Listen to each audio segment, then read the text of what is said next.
අපි ළමයි මේ වීඩියෝ එක තුලින් අධ්‍යයනය කරන්න බලාපොරොත්තු වෙනවා වෘත්තය සම්බන්ධ අවසාන තීර කොටස් කිහිපය. එතකොට අපි මේකෙදි කතා කරනවා වෘත්ත දෙකක් ඡේදනය වෙනකොට ඒ වෘත්ත දෙකේ ඡේදන ලක්ෂ්‍ය හරහා යන්නා වූ ඕනෑම වෘත්තයක සමීකරණය ලබාගන්නේ කොහොමද කියන කාරණාව සම්බන්ධයෙන් අපි අද අධ්‍යයනය කරනවා. ඊට අමතරව ළමයි අපි අධ්‍යයනය කරන්න බලාපොරොත්තු වෙනවා අද දවස් තුල खंडांग तलයක් මත වෘත්තයක පිහිටීම කියන කාරණාව. තමයි खंडांग තලයක් මත වෘත්තයක පිහිටීම කියලා අපි මෙතනදී අධ්‍යයනය කරන්න බලාපොරොත්තු වෙන්නේ. खंडांग තලයේ x අක්ෂය ඔය කියන වෘත්තයේ ස්පර්ශ කරන්න අවස්ථාවය මොකද්ද? ඒ වගේම खंडांग තලයේ y අක්ෂය ඔය කියන වෘත්තයේ ස්පර්ශ කරන්න තියෙන අවස්ථාවය මොකද්ද? ඒ වගේම තමයි खंडांग තලයේ x සහ y අක්ෂ දෙකම ස්පර්ශ කරන්න ඔය කියන වෘත්තයේ ස්පර්ශ කරන්න තියෙන අවස්ථාවය මොකද්ද කියන එක ගැන අද අපි අධ්‍යයනය කරන්න බලාපොරොත්තු වෙනවා. එහෙනම් අපි අද පළවෙනි සිද්ධාන්ත කොටසට යමු. පළවෙනි සිද්ධාන්ත කොටසේ තියෙන ළමයි වෘත්ත දෙකක ඡේදන ලක්ෂ්‍ය හරහා යන්නා වූ ඕනෑම වෘත්තයක සමීකරණය. එතකොට ළමයි අපි ඔය කියන්නේ මෙහෙම කතාවක්නේ. ළමයි මට ඕක මේ විදිහට කරන්න පුළුවන්. මම ළමයි එක වෘත්තයක් මෙහෙම ගන්නවා. අනිත් වෘත්තය මෙහෙම ගන්නවා. එතකොට මේ වෘත්තය අපි නම් කරගන්නවා S1 සමානයි 0 බිඳුව කියලා. ඒ වගේම මේ වෘත්තය අපි නම් කරනවා S2 සමානයි බිඳුව කියලා. දැන් ළමයි කියන්නේ මේ වෘත්ත දෙකේ ඡේදන ලක්ෂ්‍ය තියෙනවා. මොනවාද මේ වෘත්ත දෙකේ ඡේදන ලක්ෂ්‍ය? එක ඡේදන ලක්ෂ්‍යයක් මෙහා, අනිත් ඡේදන ලක්ෂ්‍ය මෙහා. මෙන්න මේ ඡේදන ලක්ෂ්‍ය දෙක හරහා යන්නා වූ ඕනෑම වෘත්තයක සමීකරණය තමයි ළමයි. ඒතර මම වෘත්ත කොටසක් යන්නා. මම සාමාන්‍ය විදිහට තමයි එක වෘත්තයක් යන්නින්නේ. ඒ සමීකරණය එනවලු S1 ධන ලැම්ඩා S2 සමානයි බිඳුව කියන එකේ. එතකොට ළමයි මෙන්න මේ විදිහට තමයි අපිට මේ සිද්ධාන්ත කොටස තියෙන්නේ. බලන්නකො ළමයි මෙතන තියෙන්නේ S1 සමානයි බිඳුව හා S2 සමානයි බිඳුව යන වෘත්ත දෙකේ ඡේදන ලක්ෂ්‍ය හරහා යන ඕනෑම වෘත්තයක සමීකරණය ලැම්ඩා සමානයි ඍණ 1 වන පරාමිතියක් විට S1 ධන ලැම්ඩා S2 සමානයි බිඳුව මගින් නිරූපණය කෙරේ. ඒ කියන්නේ තමයි මෙන්න මේ ඡේදන ලක්ෂ්‍ය දෙක හරහා යනා වූ ඕනෑම වෘත්තයක සමීකරණය S1 ධන ලැම්ඩා S2 කියන එකකින් අපිට හම්බ වෙනවා සමානයි බිඳුව කියන එකකින්. ඒක තමයි ලැම්ඩා කියන පරාමිතියකින් ලැම්ඩා තමයි විවිධාගයන් හම්බෙන්න පුළුවන්. හැබැයි ළමයි මෙතනදී මේ ලැම්ඩාට හම්බෙන්න බෑ ඍණ 1 කියන අගය. ඊට පස්සේ දැන් ළමයි අපි බලන්න ඕනේ ඇයි ලැම්ඩාට ඍණ 1 එන්න බෑ. ඇයි ලැම්ඩාට ඍණ 1 එන්න බෑ. ළමයි මෙතන කතා කරන්නේ අපි මේ වෘත්ත දෙක ඡේදන ලක්ෂ්‍ය හරහා යනා වෘත්තයක සමීකරණයක් නේ. හරි. එතන මෙහා වෘත්තයක සමීකරණයක් එන්න නම් ළමයි අනිවාර්යයෙන් වෘත්තයක් නම් මෙන්න මේ වෘත්තයක සාධාරණ සමීකරණය ළමයි අපි ලියුවොත් එහෙම x සමානයි x වර්ගයේ ධන y වර්ගයේ ධන 2gx ධන 2fy ධන c කියලා තමයි අපි ලියන්නේ ළමයි. මෙන්න මෙයා සමානයි බිඳුවයි. එතකොට ළමයි හැමතිස්සෙම මේ x වර්ගයයි y වර්ගයයි ඉස්සරහින් තියෙන සම්පූර්ණක සමාන වෙන්න බෑ. එතකොට ළමයි මෙයාගේ නම් සම්පූර්ණක 1යි. මෙතන අපි හිතමුකෝ මොකක් හරි වෙන සම්පූර්ණකයක් තිබ්බ කියලා ළමයි වෙන සම්පූර්ණකයක් තිබ්බත් මට ඒ සම්පූර්ණකෙන් හැම එකම බෙදා ගන්න පුළුවන් නේ. බෙදා ගියාම අවසාන වශයෙන් මට මෙන්න මෙයාගේ සම්පූර්ණක එකවන මෙන්න මේ ආකාරයේ සමීකරණයක් හම්බ වෙනවා. හරි. එතකොට ළමයි මේ S1 S2 කියලා කියන්නේ මේ ආකාරයේ සමීකරණ දෙකක් නේ. දැන් ළමයි හිතන්න ලැම්ඩා සමානයි ඍණ 1. ලැම්ඩා සමානයි ඍණ 1 උනොත් තමයි S1 ඍණ S2 සමානයි බිඳුවයි කියලා නෙන්නේ. එතකොට ළමයි S1 මේ S1 කියන වෘත්තයත් ළමයි x වර්ගය ධන y වර්ගය මෙන්න මේ මුල පදයේ හෙන්නු තියෙනවා. S2 කියන එකෙත් x වර්ගය ධන y වර්ගය හෙන්නු තියෙනවා. ඒතර මේක අඩු කරනකොට මේ x වර්ගය y වර්ගය නැති වෙනවා. එහෙනම් ළමයි අපි දන්නවා වෘත්තයක සමීකරණයෙන් අනිවාර්යයෙන් x වර්ගය y වර්ගය තියෙන්න ඕන. හැබැයි මේක මේ ලැම්ඩා ඍණ 1 වුණාම x වර්ගය y වර්ගය නැති වෙනවා. ඒ කියන්නේ අපිට හම්බ වෙන සමීකරණය වෘත්තයක සමීකරණයක් නෙවෙයි. එහෙනම් ළමයි මොකක්ද සමීකරණය මේක? එතකොට ළමයි මේකේ තියෙන x සහ y පදේ විතරයි x සහ y පද සහ නියත පදේ විතරයි. එහෙනම් ළමයි මේක අපි කියනවා සරල රේඛාවක සමීකරණය කියලා. තමයි අපි මේ S1 ඍණ S2 සමානයි බිඳුව කියන්නේ අපි කලින් තීරයක් විතර මෙයා අධ්‍යයනය කරා. මේ මොකද්ද ළමයි? වෘත්ත දෙක ඡේදන ලක්ෂ්‍ය හරහා යනවා පොදු ජාය. අපි මේ කියන්නේ මේ පොදු ජායේ සමීකරණය. පොදු ජායේ සමීකරණය අපි කලින් අධ්‍යයනය කරා. ඒතර මේ S1 ඍණ S2 කියලා කියන සරල රේඛාව අපි මෙතනදී කියනවා මේකට පොදු ජාය කියලා. පැහැදිලිද? අපි කලින් ළමයි මේක අධ්‍යයනය කරා. ඒතර මෙතනදී අපි කතා කරන්නේ මේ වෘත්තයක් හින්දා මේක ලැම්ඩා කියන එක නා ඍණ 1 වෙන්න බෑ. පැහැදිලිද කියන කතාව? හරි. එහෙනම් තමයි අපිට මේ සිද්ධාන්ත කොටස මෙච්චරයි තියෙන්නේ. වෘත්තයක් තවත් වෘත්තයක් මගින් ඡේදනය වෙනකොට එයාගේ ඡේදන ලක්ෂ්‍ය හරහා යනා වෘත්තයේ සමීකරණය S1 ධන ලැම්ඩා S2 සමානයි බිඳුව කියන එකෙන් අපිට හම්බ වෙනවා. ඒතර ඔය කියන කතාව තමයි ළමයි ඉගෙන ගන්න තියෙන්නේ. අපි සිද්ධාන්ත කොටස සාධනය කිරීම පටන් ගමු. ඒතර මෙයාගේ සාධනය කිරීම කරන්න කලින් ළමයි අපි විසින් හඳුන්වන්න ඕනේ මේ S1 කියන්නේ මොකද්ද S2 කියන්නේ මොකද්ද ඡේදන ලක්ෂ්‍ය කියන්නේ මොකද්ද කියන එක. ඒක ළමයි මම මෙහෙම ගන්නවා. S1 සමානයි බිඳුව කියන වෘත්තයත් S2 සමානයි බිඳුව කියන වෘත්තයත් ඡේදනය වුණාම ඒ ඡේදන ලක්ෂ්‍ය හරහා යන වෘත්තේ ළමයි S1 ධන ලැම්ඩා S2 සමානයි බිඳුව. මෙන්න මේක සත්‍යයි කියලා තමයි අපි කියන්න ඕනේ. එතකොට ළමයි මම S1 කියන වෘත්තයේ සාධාරණ විදියට x වර්ගය ධන y වර්ගය ධන 2ක් g1 x ධන 2ක් f1 y ධන c1 සමානයි බිඳුව විදියටත් ඒ වගේම S2 කියන වෘත්තයේ x වර්ගය ධන y වර්ගය ධන 2ක් g2 x ධන 2ක් f2 y ධන c2 සමානයි බිඳුව ලෙසත් ඒ වගේම ළමයි S1 හා S2 වෘත්ත දෙකේ ඡේදන ලක්ෂ්‍ය p1 x1 y1 හා p2 x2 y2 ලෙසත් ගන්නවා. එහෙම අරගෙන ළමයි මම සාධනය කිරීම පටන් ගන්නවා. ළමයි එතකොට මෙයාගේ සාධනය කරන්න පටන් ගත්තාම අපි දන්නවා ළමයි මෙන්න මේ S1 සමානයි බිඳුව කියන වෘත්තයේ මතනේ ළමයි p1 p2 ලක්ෂ්‍ය තියෙන්නේ.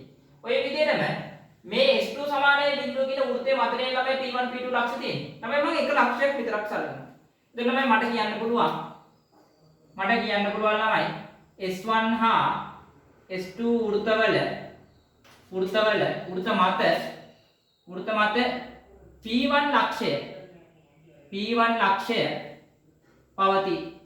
දැන් පවතින බැවින් මොකද වෙන්නේ ළමයි? අපි දන්නවා පවතින බැවින් මෙයාට S1 කියන වෘත්තයට ළමයි මෙන්න මේ p1 කණ්ඩාංකය ආදේශ කරාම මොකද වෙන්න ඕනේ? p1 කණ්ඩාංකය ආදේශ කරාම මෙයා තෘප්ත වෙන්න ඕනේ. ඇයි? මේ වෘත්තයේ මත තමයි ළමයි p1 කියන ලක්ෂය තියෙන්නේ. එහෙනම් ළමයි මට ලියන්න පුළුවන් නේද? මෙන්න මේ වෘත්තයට p1 මේ x1 y1 ආදේශ කරලා. එහෙනම් මට ලියුව හැකි x1 වල වර්ගය y1 වර්ගය ධන 2ක් g1 x1 ධන 2ක් f1 y1 ධන c1 සමානයි බිඳුව. තමයි මේ විදිහටම S2 වෘත්තයේ මත නේද ළමයි? S2 වෘත්තයේ මත නේද ළමයි p2 මේ p1 කියන ලක්ෂය තියෙන්නේ. එහෙනම් p1 කියන ලක්ෂය S2 වෘත්තයේ මත නම් තමයි මට ඒකත් කියන්න පුළුවන් ආදේශ කරාම තෘප්ත වෙනවායි කියලා.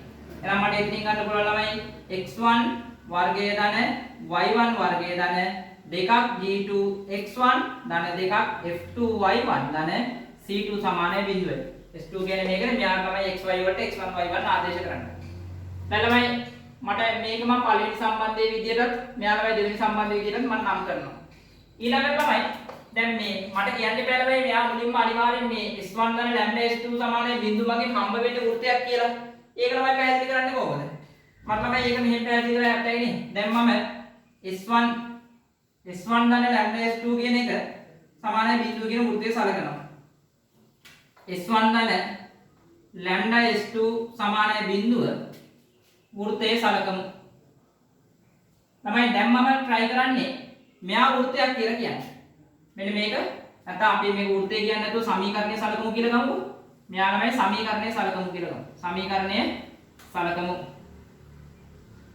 ළමයි අපි දන්නවා S1 කියලා කියන්නේ මෙයා මට මෙතනින් ගත්ත හැකි x වර්ගය ධන y වර්ගය ධන 2ක් g1 x ධන 2ක් f1 y ධන c1 ධන ලැම්ඩා වතාවක් s2 කියන්නේ යට එක x වර්ගය ධන y වර්ගය ධන 2ක් g2 x ධන 2ක් f2 y ධන c2 මෙන්න මේ වෙලේ ළමයි සමානයි බිඳුවයි කියන්නේ.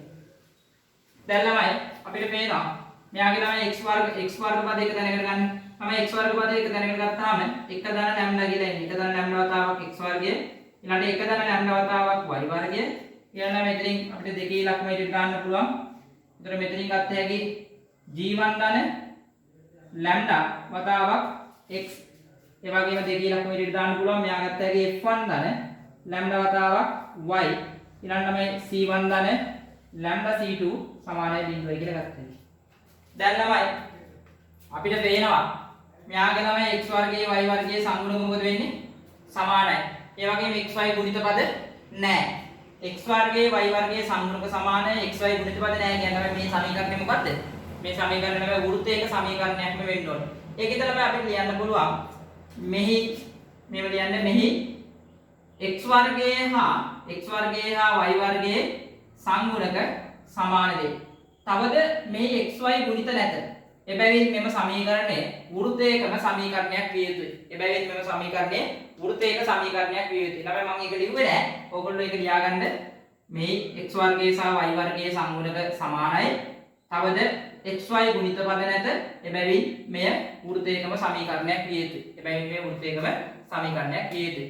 දැන් ළමයි අපි දන්නවා මේ මොකද්ද මේ s1 ද ලැම්ඩා s2 කියන්නේ s1 ද ලැම්ඩා s2 කියන්නේ මෙයාගේ ඡේදන ලක්ෂ හරහා යන වෘත්තයනේ.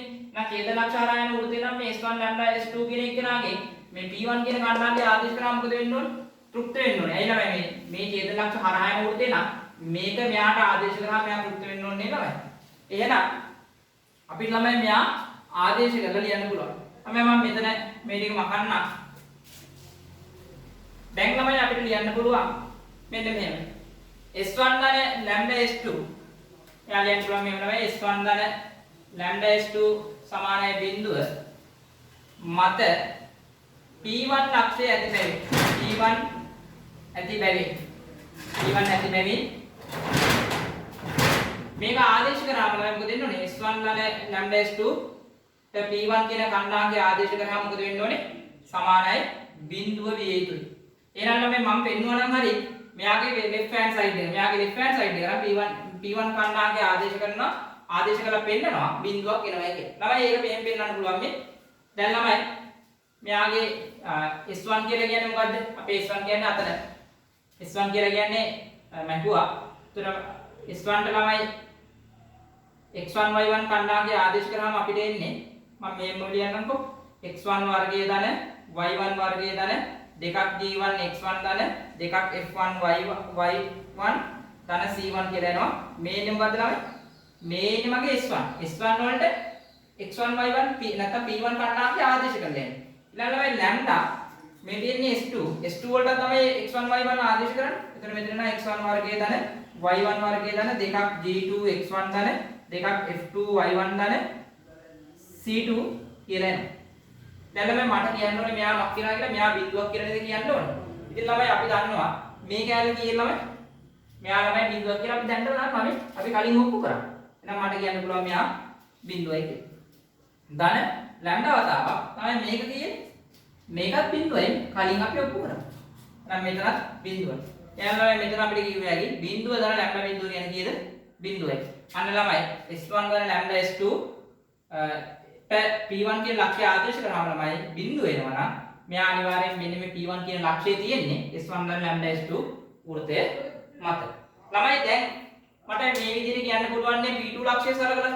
දැන් ළමයි මෙයාගේ මේ S1 ධන lambda S2 මත P1 ලක්ෂ්‍යය තියෙනවා කියලා කිව්වනම් කියනවා වගේම ඒ විදිහට ළමයි මට P2 ලක්ෂ්‍යය සලකලා මේ දේම කරන්න පුළුවන් නේ. P2 ලක්ෂ්‍යය ළමයි මේ S1 සහ S2 වෘත්තමත් තියෙන ඉඳ මෙතන S1 කියන වෘත්තයට P2 ලක්ෂ්‍ය ආදේශ කරාම බිඳුව වෙනවා. ඒ වගේම S2 කියන වෘත්තයට P2 කියන ලක්ෂ්‍ය ආදේශ කරාම බිඳුව වෙනවා. ඒක ළමයි සමීකරණ දෙකක් එනවා.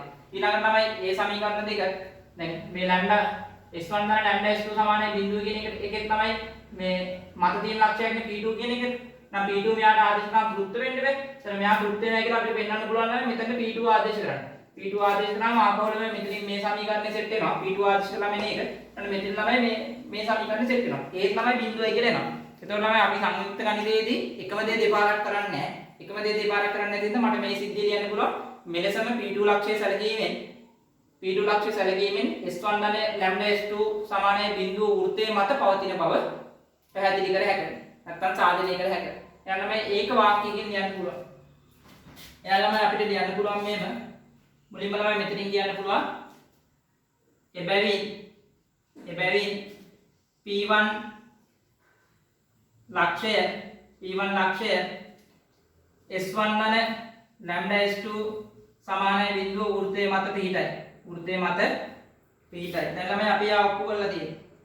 තවද මෙලෙස P2 ලක්ෂය සැලකීමෙන්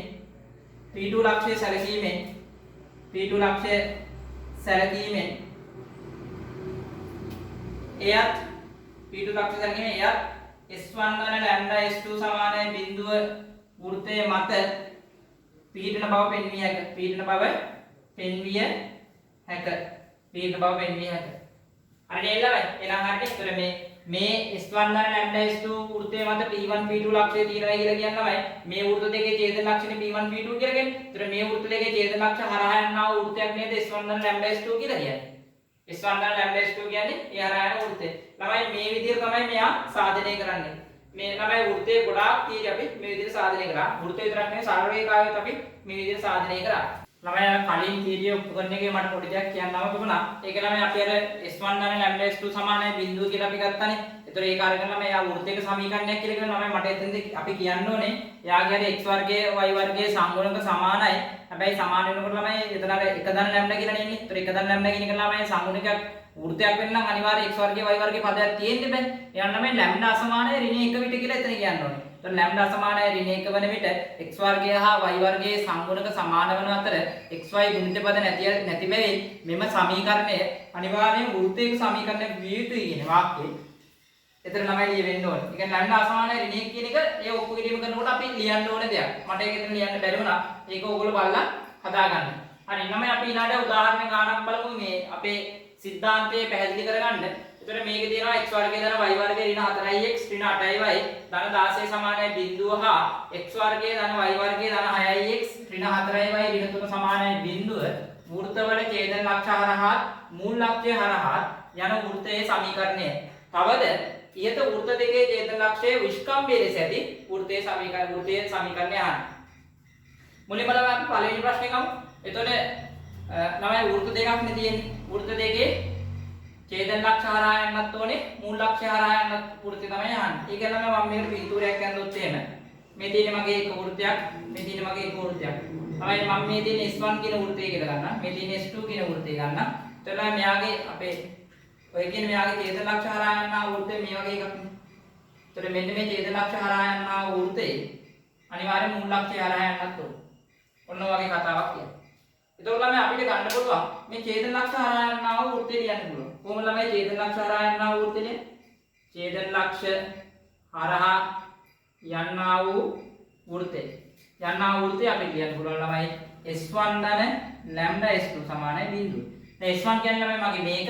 එහෙනම් මට ලියන්න පුළුවන් x වර්ගය ධන y වර්ගය ඍණ 4x ඍණ 8y ධන 16 ධන ලැම්ඩා වතාවක් S2 කියලා කියන්නේ ළමයි x වර්ගය ධන y වර්ගය ධන 6x ඍණ 4y ඍණ 3 සමානයි බිඳුවයි කියන්නේ. දැන් මේ අපිට මේක මේ විදිහට එනවා. ඊළඟට අපි දන්නවා මෙයාගේ මොකද ළමයි අනිත් කාරණා මේ වෘත්තයේ සමීකරණය මේ වෘත්තයක සමීකරණය ළමයි මේ වෘත්තයේ බිඳුව බිඳුවේ ලක්ෂය හරහා යන්න ඕනේ. ඒ කියන්නේ අපි දන්නවා S1 ධන ලැම්ඩා S2 කියන එක නාගේ එයා ඒ වෘත්තයේ මත තමයි ළමයි බිඳුවේ බිඳුව ලක්ෂය තියෙන්නේ. එහෙනම් තෘප්ත වෙන්න ඕනේ. එහෙනම් මට ඒක මෙහෙම ලියුවේ හැටි S1 ධන ලැම්ඩා S2 සමානයි බිඳුව වෘත්තයේ මත බිඳුවේ බිඳුව ඇති බැරි. බිඳුවේ බිඳුව ඇති බැරි මොකද වෙන්න ඕනේ?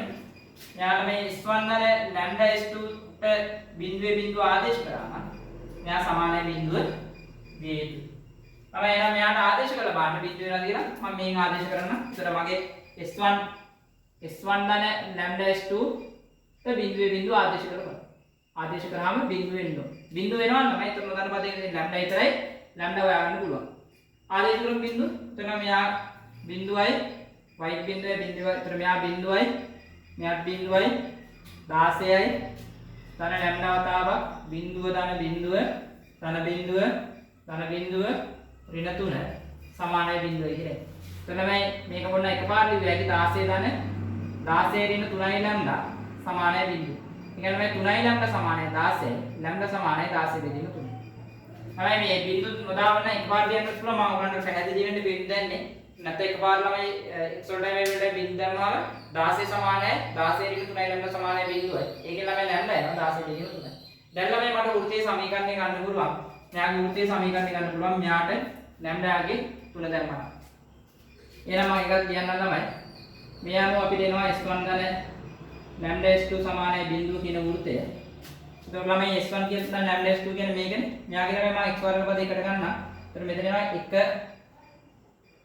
1 ධන ලැම්ඩා වතාවක් x වර්ගය ධන 1 ධන ලැම්ඩා වතාවක් y වර්ගය ඊළඟ දෙවතාවක් මෙතන එන්නේ ඍණ 4 මෙතන ළමයි ධන 6යි ලැම්ඩා. එතකොට මෙතන එනවා 6යි ලැම්ඩා ඍණ 4 වතාවක් x ඊළඟ y පද ගත්තොත් ළමයි මෙතන තියෙනවා ඍණ 8යි මෙතන ඍණ 4යි ලැම්ඩා. එතකොට මෙයාගේ ළමයි ඍණ ගත්තොත් ඍණ 8යි ඍණ 8 ඍණ 8 ධන 4යි ලැම්ඩා වතාවක් y. මම යටි ලියන්නම්. මෙතන එනවා ඍණ 8 ධන 4යි ලැම්ඩා y. ඊට පස්සේ නියත පද ගත්තොත් නම් මෙතන එනවා 16 ධන 16 ඍණ 3යි ලැම්ඩා සමානයි බිඳුව. දැන් ළමයි ලැම්ඩාට අගේ ආදේශ කරන්න. මෙයා ලැම්ඩාට අගේ ආදේශ කරා නම් අපිට මෙතනින් ගත්තේ ලැම්ඩා කියන්නේ ළමයි 16 බෙදීම 3යි. ඒතර 16 1 ධන 16 බෙදීම 3යි කියන්නේ ළමයි 19 බෙදීම 3යි. මෙතන එනවා 19 බෙදීම 3 වතාවක් x වර්ගය. ධන මෙතනත් තමයි 19 බෙදීම 3යි y වර්ගය. ඊළඟ ධන මෙතන ළමයි ලැම්ඩාට 16 බෙදීම 3 දැම්මාම මෙතන 2යි 32යි 32න් 4ක් කරනාම ළමයි 28යි 28යි x කියලා එනවා. ඊළඟ මෙතන ළමයි එනවා ඍණ 8 ධන 4යි ලැම්ඩා. එතන 4යි ලැම්ඩා කියන ළමයි 32 4 වරක් 16 කියලා කියන්නේ 64යි 64 බෙදීම 3යි. එතන 3න් බුදුහාරයක් ගත්තොත් ළමයි 8 වරක් 3 24යි 24යි 64යි කියන්නේ 88යි 88 බෙදීම 3 කියලා. ඍණ 88 බෙදීම 3යි y. ඊළඟ ළමයි මෙතන නියත ගත්තොත් එහෙම අපිට නියතේ ඉන්නේ 16 ඍණ 3යි ලැම්ඩා. ඒකට 16 ඍණ 3 වතාවක් 16 බෙදීම 3 16 ඍණ 16 කියලා කියන්නේ බිඳුවයි කියන්නේ. ඉන්න ළමයි මෙන්න මෙතනින් මේව සමීකරණයක් තියෙනවා. මේ තියෙන්නේ අපේ ඡේදන ලක්ෂ්‍ය හරහා යන්නා වූ මූල ලක්ෂ්‍ය හරහා යන්නා වූ වෘත්තේ සමීකරණය. පැහැදිලිද ළමයි? එතන අපි මුලින්ම ගන්න ඡේදන ලක්ෂ්‍ය හරහා යන්නා වූ වෘත්තේ සමීකරණේ සාධාරණ විදිහට ලියනවා. ලියන ළමයි ලැම්ඩාගේ හොයාගන්න ඕනේ. ලැම්ඩාගේ හොයාගන්න දත්තයක් විදිහට තමයි ඒ කියන වෘත්තය හරහා බිඳුව බිඳුව තියෙනවා කියලා කියන්නේ. එහෙනම් බිඳුව බිඳුව කණ්ඩායමේ තියෙනවා කියන්නේ බිඳුව බිඳුව ආදර්ශ කරාම එයා තෘප්ත වෙන්න ඕනේ. ඒකෙන් තමයි මම ලැම්ඩාගේ ගත්ත හැකි. ඒ ලැම්ඩාගේ අරන් තමයි මෙයාගේ සමීකරණය ගන්න. ලැම්ඩාගේ ආදේශ කළා S1 ගන්න ලැම්ඩා S2 ට. එහෙනම් එතනින් අපිට ගන්න පුළුවන් ඔය කියන වෘත්තේ සමීකරණය. දැන් ළමයි අපි ඊළඟ එකට යමු. ළමයි ඊළඟ එකේ අපි මෙයාගේ ඡේදන ලක්ෂ්‍ය හරහා යන්නා වූ වෘත්තේ කොහොමද ලියනවනේ?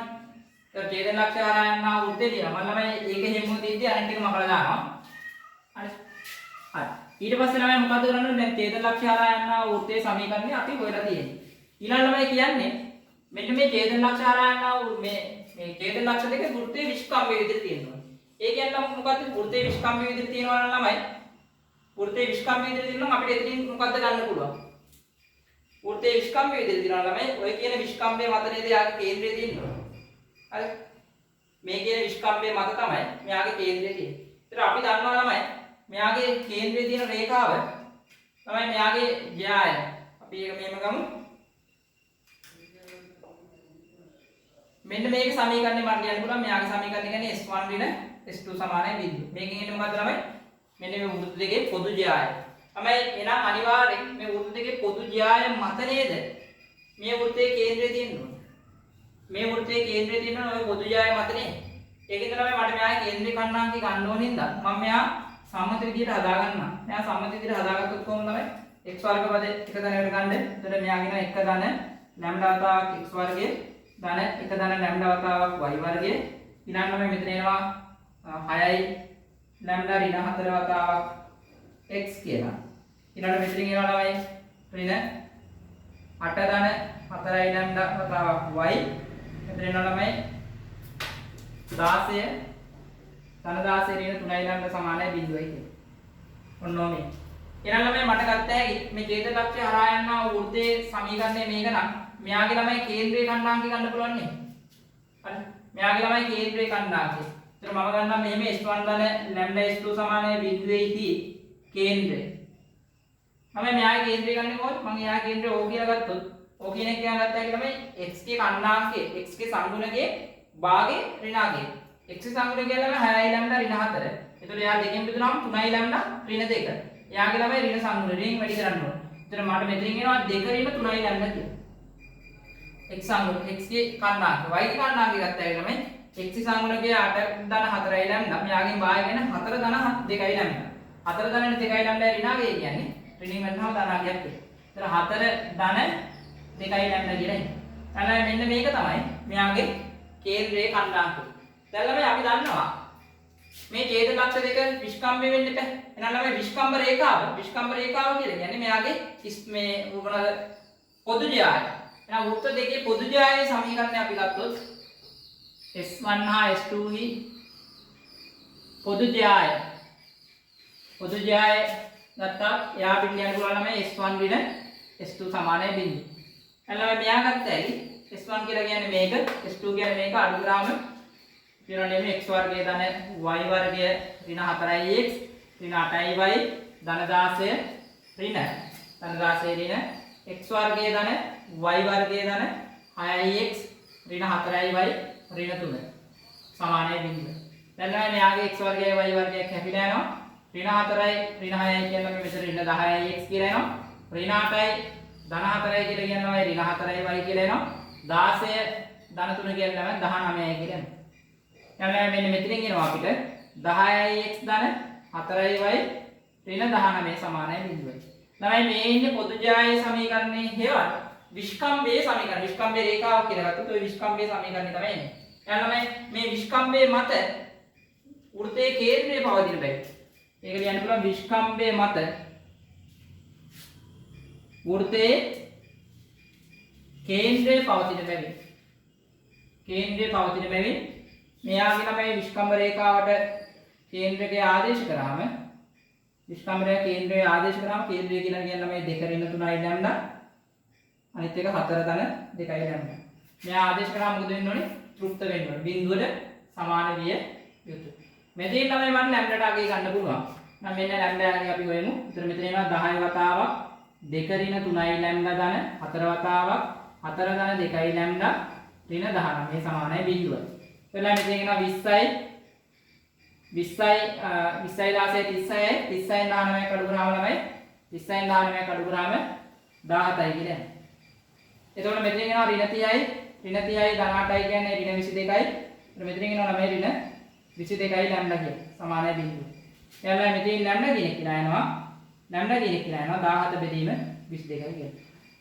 ලැම්ඩා කියන එක කියලා 17 බෙදීම 22යි. දැන් ළමයි අපිට ඕනේ මේ වෘත්තයේ සමීකරණේ ඡේද ලක්ෂ්‍ය හරහා යන්නා වූ මේ ඡේද ලක්ෂ්‍ය දෙක වෘත්තයේ විස්කම්භය වන්නා වූ වෘත්තයේ සමීකරණේ දැන් ළමයි මේ ලැම්ඩා මෙතන ආදේශ කරලා මෙන්න මෙතන ආදේශ කරලා සමීකරණය ඉදිරිපත් කරා. හරි මම මේ ආදේශ කිරීම කරන්නේ නැහැ. ඔයගොල්ලෝ ආදේශ කිරීම කරලා සමීකරණය සුළු කරලා බලන්න. ඒතර ඔයගොල්ලන්ට අදාළ උත්තරේ ගන්න පුළුවන්. ඊළඟ සිද්ධාන්ත කොටස බලන්න තමයි ඛණ්ඩාංගක්ෂයක් ස්පර්ශ කිරීමට අවශ්‍යතාවය. තමයි ඛණ්ඩාංගක්ෂයක් ස්පර්ශ කිරීමට අවශ්‍යතාවය කිව්වහම x අක්ෂය ස්පර්ශ වෙන්නත් පුළුවන්. y අක්ෂය ස්පර්ශ වෙන්නත් පුළුවන්. එහෙම නැත්නම් xy දෙකම ස්පර්ශ වෙන්නත් පුළුවන්. එතකොට තමයි අපි මේකෙදි එක එකක් වෙලෙම කතා කරමු. මුලින්ම තමයි අපි කතා කරමු x අක්ෂය ස්පර්ශ වීමට අවශ්‍යතාවය. එතකොට තමයි මම x අක්ෂය ස්පර්ශ වීමට අදාළව x අක්ෂය ස්පර්ශ වීමට අදාළව අපි පින්තූරයක් ඇඳුවොත් මේ දිනවාගේ x අක්ෂය මේ දින y අක්ෂය. එතකොට මේ x අක්ෂය ස්පර්ශ වෙනගෙන මේමනේ මට එක වෘත්තයක් මේ මන්දින්න පුළුවන්. ආයේ මේ පැත්තට ළමයි මේ වෘත්තයක් අඳින්න පුළුවන්. ඊළඟට එහා පැත්තෙන් අපි ගත්තොත් මෙහෙම වෘත්තයක් අඳින්න පුළුවන්. මෙතනොත් මේ වෘත්තයක් අඳින්න පුළුවන්. ඒතර මේ ඇඳලා දිනවා x අක්ෂයේ ස්පර්ශ වෙන්න පුළුවන් සියලුම ආකාරයේ වෘත්ත අපි මෙතන ඇඳලා තියෙනවා. මම මේ එකක සාධාරණ විදියට එක වෘත්තයක සාධාරණ විදියට තමයි මම මෙයාගේ කේන්ද්‍රකය ඍණ d ඍණ f කියලා ගන්න. තමයි මෙතන ඍණ d ඍණ f කිව්වම මේ බලන්න. මෙතනින් එන්නේ මොකද්ද ළමයි? මේ තියෙන මෙයාගේ x නේ. ඒතර මෙයාගේ ඍණ d කියලා කියන්නේ මම මාපාංකය කියලා ගන්නවා. ඍණ d වල මාපාංකය මොකද දුරක් පිට වෙන්න බෑ නම මේ දිගෙන් දුර. ඒ වගේම තමයි මට මෙන්න මේ දුර එනවා. කාගෙද ඍණ f ගේ මාපාංකය මොකද? ඍණ f ගේ මාපාංකය කියන කේන්ද්‍රයේ y කණ්ඩාංකය වගේ මෙන්න මේ දුර එනවා. තමයි මේ දුර කියන්නේ කවුද? මේ දුර කියන්නේ මේකේ අරේණිය තමයි. එහෙනම් මේ ඕන මේකට අදාළ ළමයි x අක්ෂයේ ස්පර්ශ වෙනවා නම් x අක්ෂයේ ස්පර්ශ වෙනවා නම් කේන්ද්‍රකයේ y කණ්ඩාංකයේ අගේ y කණ්ඩාංකයේ ධන අගය වෘත්තයේ අරයට සමාන වෙනවා. මෙන්න මේක මෙහෙම වෙනවා නම් ළමයි x අක්ෂයේ ස්පර්ශ කේන්ද්‍රකයේ y කණ්ඩාංකයේ මාපාංක අගය සමාන වෙන්න ඕනේ වෘත්තයේ අරයට. එහෙම වෙනවා නම් මෙයා වෘත්තයේ x අක්ෂයේ ස්පර්ශ වෙනවා. දැන් ළමයි මේ විදිහටම අපි y අක්ෂයේ ස්පර්ශ වීමට අවශ්‍යතාවය ගන්නවා. එහෙනම් මේක y අක්ෂය මේක x අක්ෂය. නම් y අක්ෂයේ ස්පර්ශ වෙන දාලා බිඳුර ඇඳුවොත් තමයි මෙතනින් මට ඒක වෘත්තයක් මෙහෙම අඳින්න පුළුවන්. අනිත් වෘත්තය මෙහෙම අඳින්න පුළුවන්. එහෙනම් මේ විදිහට ආය අඳින්න පුළුවන් නම් මේ පැත්තට y අක්ෂයේ ස්පර්ශ වෙන විදිහට මට මේ පැත්තට y අක්ෂයේ ස්පර්ශ වෙන ඔහොම අඳින්න පුළුවන්. තමයි මේකත් අපි කලින් වගේම සාධාරණ විදිහට මෙන්න මෙයාගේ කේන්ද්‍රයේ කණ්ඩාංකයේ ඍණ d ඍණ f කියලා ගන්න. එතන මෙන්න මේක මේ තියෙන්නේ මොකද්ද? මේ තියෙන ළමයි මේ y අක්ෂයේ ඉඳලා මෙතන තියෙන දුර ඒ කියන්නේ මේ කේන්ද්‍රකයේ x කණ්ඩාංකයේ ධනාගය වගේ. මොකද දුරක් වෙන වෙන්න බෑ නේද? මේ කේන්ද්‍රකයේ x කණ්ඩාංකයේ ධනාගය. ඒතර මෙතන ගත්තොත් මේ තියෙන කේන්ද්‍රකයේ y කණ්ඩාංකයේ ධනාගය. ඒක තමයි මෙහෙම ගන්න. මේ තියෙන කේන්ද්‍රකයේ y කණ්ඩාංකය කියන්නේ ඍණ f ගේ මාපාංකය තමයි මේ තියෙන්නේ. එහෙනම් මෙතනින් අපිට පැහැදිලිව පේනවා මේ කවුද ළමයි? මේ ඍණ d කියලා ලකුණු කරලා තියෙන වෙන නමක් කියන්න. මේ තියෙන වෘත්තයේ අරේනේ ළමයි. ඍණ d කියලා ලකුණු කරලා තියෙන වෘත්තයේ අරේ. එහෙනම් මෙතනින් මට කියන්න පුළුවන් x කණ්ඩාංකයේ මාපාංකයේ වෘත්තයේ අරයට සමාන නම් x කණ්ඩාංකයේ මාපාංකයේ වෘත්තයේ අරයට සමාන නම් මේ වෘත්තය මොකද වෙන්නේ? කණ්ඩාංක තලයේ y අක්ෂය ස්පර්ශ කරනවා. කණ්ඩාංක තලයේ y අක්ෂය ස්පර්ශ කරනවා. තමයි මම ඊළඟ අවස්ථාව ගමු x සහ y අක්ෂ දෙකම ස්පර්ශ කිරීමට අවශ්‍යතාවය. තමයි මේකට නම් මම මේ පළමු වෘත්ත පාදේ විතරක් සලකන්නම්. ඕන එකක් සලකන්න පුළුවන්. ඉතින් වෘත්ත හතරක් නම් ඉන්න ඕනේ නැහැ. මේ වගේ වෘත්ත හතරක් අඳින්න පුළුවන් නැහැ වෘත්ත පාද හතරකට. මම මෙයාගේ වෘත්තයේ සාධාරණ විදිහට මෙන්න මෙහෙම දෙකම ස්පර්ශ වෙන විදිහට අඳින්න. එතන මෙයාගෙත් අපි කණ්ඩාංකයේ ඍණදී ඍණ f කියලා ගමු සාධාරණ විදිහට. මෙතන ළමයි බලන්නකො මේ. මෙයාගේ ළමයි මේ තියෙන්නේ මොකද්ද? මේ තියෙන ළමයි මේකේ ඉඳලා y අක්ෂයට පවතින දුර, y අක්ෂයට පවතින දුර කියන්නේ මෙයාගේ x කණ්ඩාංකය. මේ තියෙන x කණ්ඩාංකය. එතන මේ තියෙන්නේ මොකද්ද ළමයි? මෙයාගේ y කණ්ඩාංකය. මේ තියෙන y කණ්ඩාංකය. එහෙනම් මෙතෙන්ද අපිට පේනවා මේ ඍණ g කියන වෘත්තයේ ආරයක් ඍණ f කියන්නේ වෘත්තයේ ආරයක්. මේ තියෙන ආරයක් නේ ළමයි. මේකත් ආරයක්. එහෙනම් මෙතනදී අවශ්‍යතාවය තමයි කේන්ද්‍රකයේ x කණ්ඩාංකයේ මාපාංකයේ සමාන වෙන්න ඕනේ කේන්ද්‍රකයේ y කණ්ඩාංකයේ මාපාංකයට සමාන වෙන්න ඕනේ වෘත්තය ආරේ. එහෙනම් මෙහෙම වෙනවා නම් මොකද වෙන්නේ? මෙහෙම වෙනවා නම් මේ වෘත්තයේ x අක්ෂය සහ y අක්ෂය කියන දෙකම ස්පර්ශ කරනවා කියන එක පැහැදිලි කරන්න පුළුවන්.